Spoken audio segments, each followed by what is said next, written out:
Менің каналыма қош келдіңіз. Бүгін испанский чизкейкті 870 теңгеге жасалу жолын көрсетемін. 870 теңге. Дәмі өте керемет болып шығады. Дәмі ерекше, маған қатты ұнады.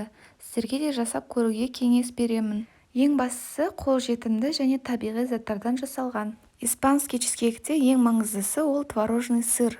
Творожный сырды үй жағдайында дайындаймыз. Бір ғана заттан дайындаймыз, ол айран. Айранымызды алып мұздатқышқа бір күнге қалдырамыз. Магазиннің немесе қолдың айранын қолдансаңыз болады. Толық қатқан соң осылай сүзгішке құйып, үстіне ауыр зат басып 7-8 сағатқа қалдырамыз.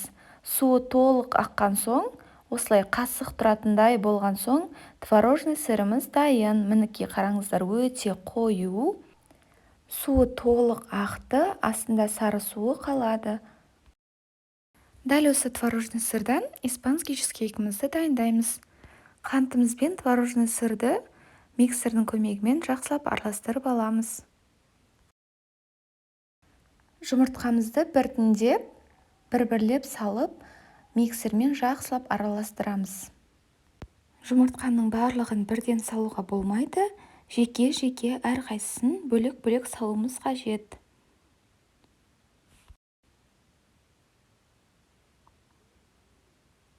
Енді сливкемізді құямыз.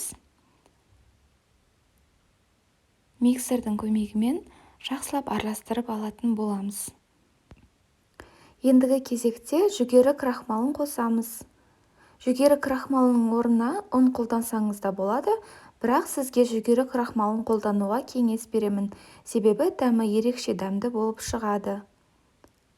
Жақсылап араластырамыз, мінекей осындай сұйықтықта болып шығады. Ал енді формамызға құйып, 220 градуста қызып тұрған пеште пісіріп аламыз 40-45 минут.